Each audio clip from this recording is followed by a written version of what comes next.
Decoded.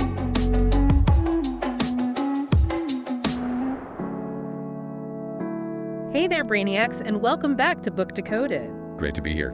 Today, we're really diving deep. We're Cracking Open Brain by Elizabeth R. Ricker. It's all about unlocking the secrets packed inside our own heads. That's right. And our mission really is to pull out the most fascinating bits, the actionable knowledge, all about our brains from this book. Exactly. We know you're curious. You want to learn cool stuff quickly, but, without getting totally bogged down. Consider this your fast track. We've waded through the complexity to bring you the core ideas and some pretty surprising facts. Hopefully gives you a fresh look at how you think and feel. Okay, so the brain. This incredible control center. But, how do we even know what's happening in there? It wasn't always these fancy scans we see now, right? Oh, absolutely not. For, millennia, it was mostly philosophical speculation, educated guesses, really. Right. But the last 50 years, truly revolutionary. We've had these huge breakthroughs, mainly thanks to brain imaging, genetics, all sorts of tech. It's like going from just wondering to actually seeing. Exactly. Yeah. Think of it like moving from trying to guess the weather by looking at the clouds to having sophisticated satellite imagery. Okay, so what kind of satellite imagery are we talking about? What are these tools? Well, there's quite a range. You've got EEG, which is like listening to the brain's electrical buzz through sensors on the scalp. Great for seeing rapid changes. Uh-huh.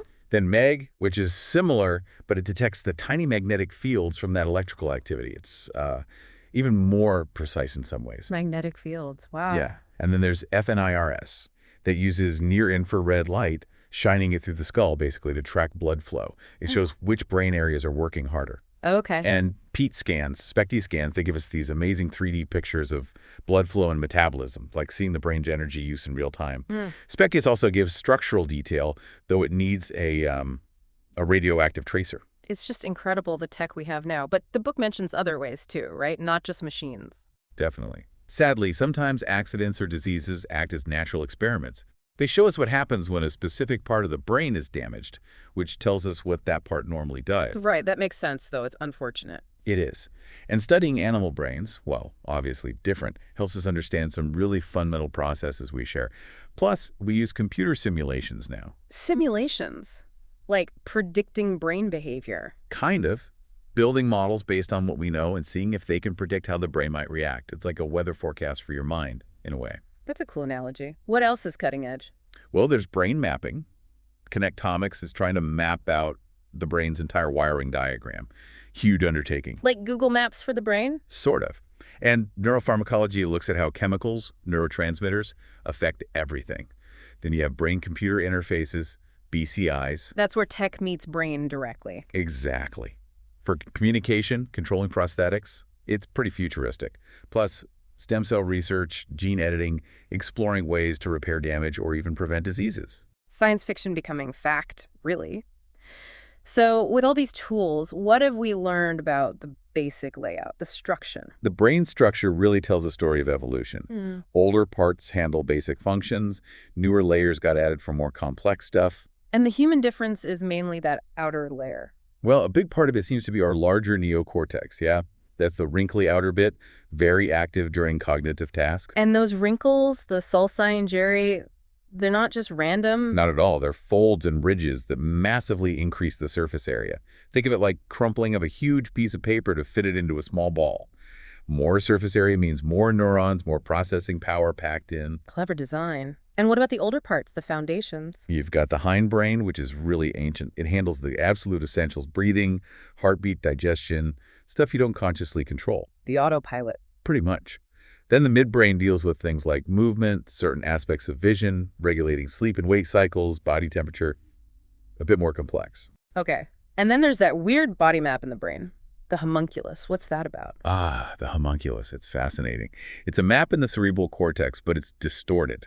The size of each body part on the map reflects how much brain power is dedicated to its sensation and control. So not proportional to actual body size? Nope. Hands, lips, face areas with lots of sensory receptors and fine motor control get huge amounts of cortical real estate. Your back or legs, much less. So the brain allocates resources based on importance. Exactly. It's all about functional importance for interacting with the world. Super efficient, really. That makes perfect sense. Now, this incredible organ isn't fixed, is it? The book talks a lot about its ability to change, neuroplasticity. Yes. Neuroplasticity is one of those, well, mind-blowing concepts. It's the brain's ability to physically and functionally reorganize itself throughout life. You mean it literally changes shape? It can, yes, in response to experiences, learning, challenges, even injury. We're talking actual structural changes. New neurons can grow, old ones can expand or change, the connections between them, synapses, get stronger or weaker. The brain literally rewires itself. So if I learn, say, a musical instrument. Your brain is changing. Yeah. Absolutely. Yeah. Areas involved in motor control, auditory processing, they'll adapt. Yeah. Same when someone recovers function after a stroke. How does that work with stroke recovery? Often, undamaged parts of the brain can learn to take over the functions of the damaged areas. The brain reroutes pathways. Yeah. Even cramming for exams shows measurable changes in areas like the hippocampus, which is key for memory. That's wild. So what's happening at the cellular level? You mentioned connections. Right. We see changes in the length and branching of axons and dendrites, Right. the sending and receiving parts of neurons. There's something called long-term potentiation, LTP. Yeah, it basically strengthens the connection at a synapse when it's used repeatedly. Makes communication easier. It's fundamental for learning and memory. Think of it like paving a path the more you walk on it. Okay, got it. And proteins like BDNF are crucial too. They support neuron growth and survival. There are even incredible cases where, after a stroke, the brain figures out how to send signals to control a robotic hand.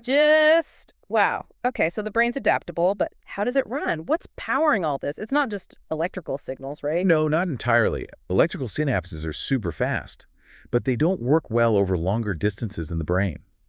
For most of the complex communication, thoughts, feelings, behaviors, chemical synapses are key. Chemicals, like neurotransmitters. Exactly. Neurotransmitters and hormones. They're the messengers.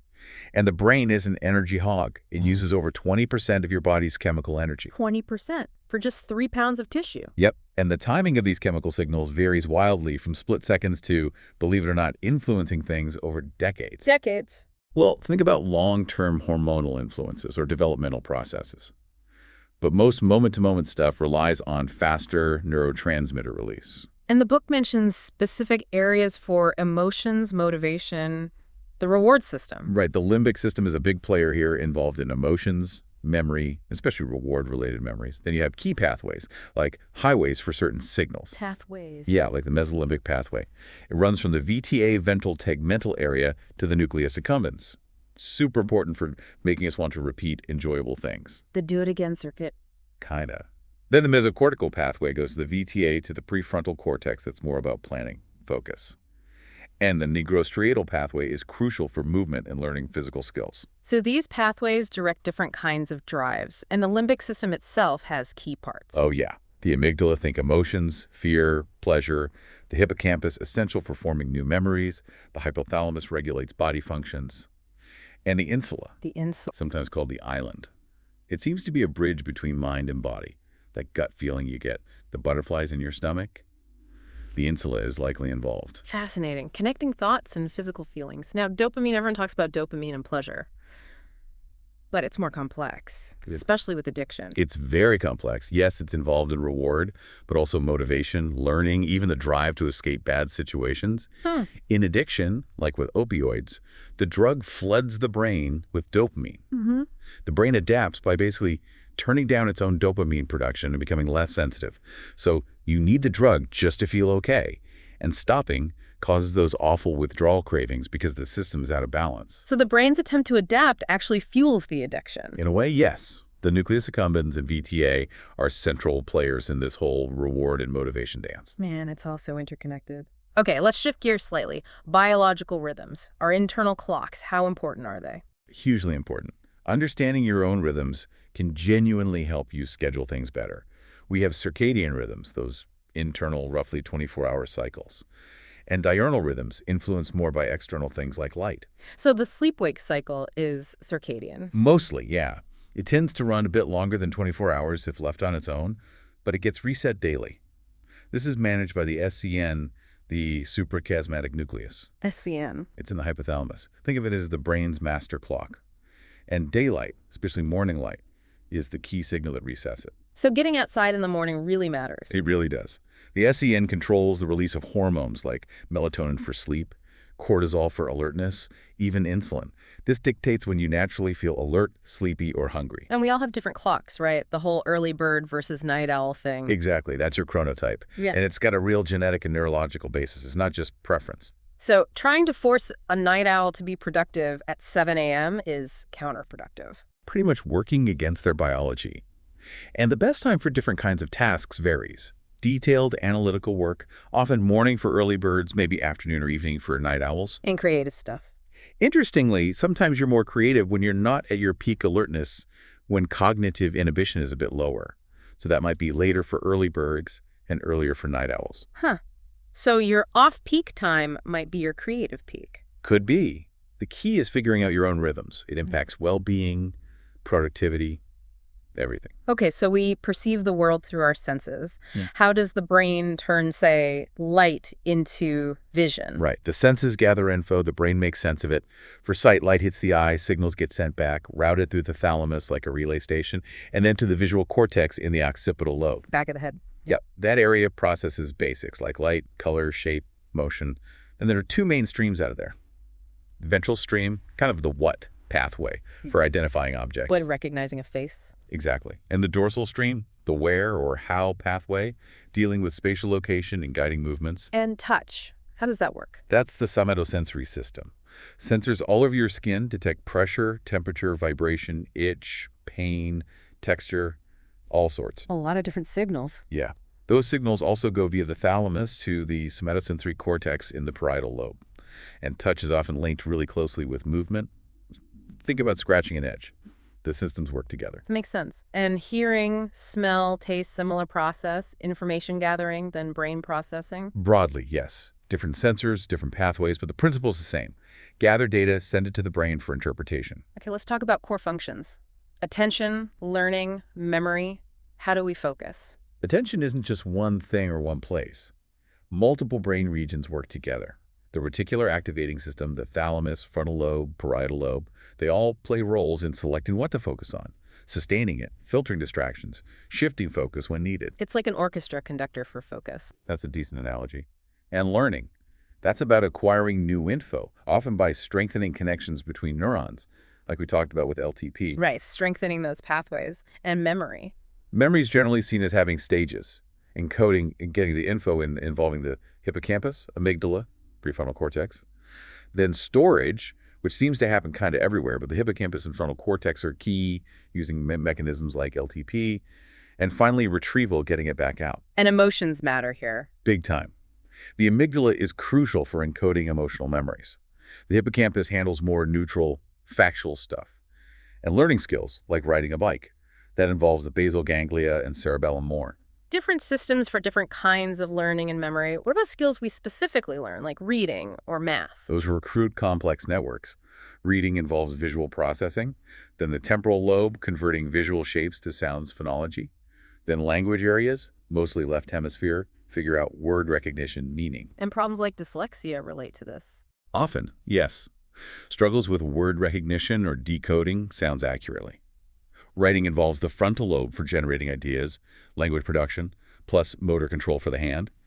Dysgraphia can involve issues with spelling, grammar, handwriting, even planning. And math. Is there a math part of the brain? Sort of. Number perception involves the parietal lobe. Arithmetic processing relies heavily on the intraparietal sulcus.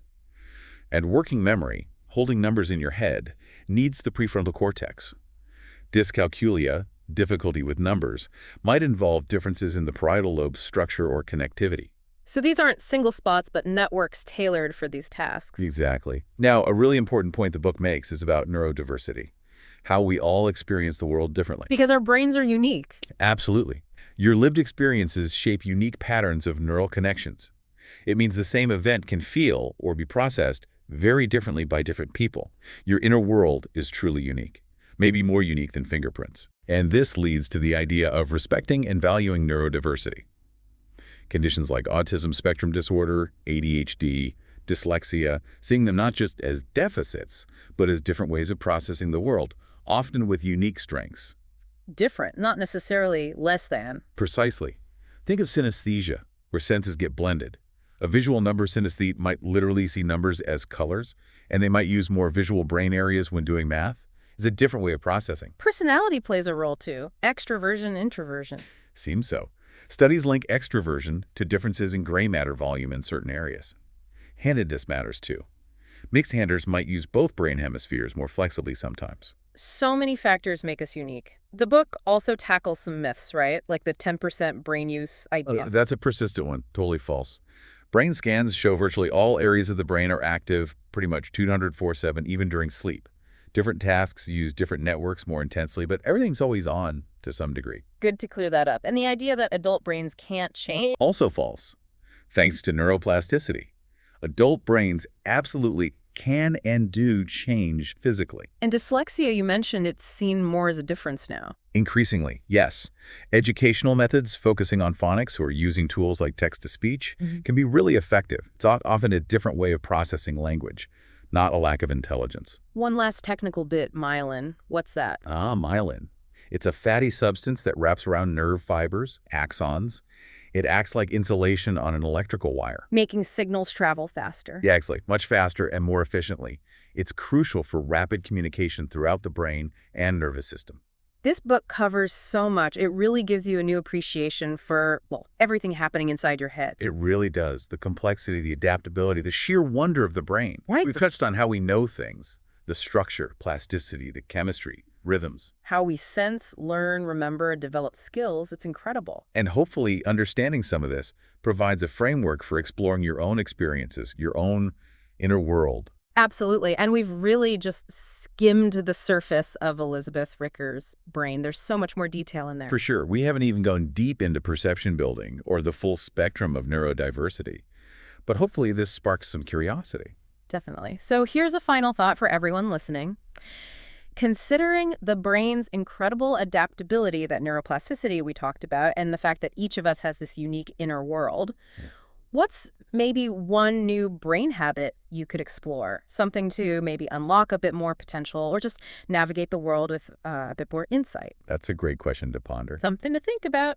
Until next time on Book Decoded, keep those neural pathways buzzing. Keep learning.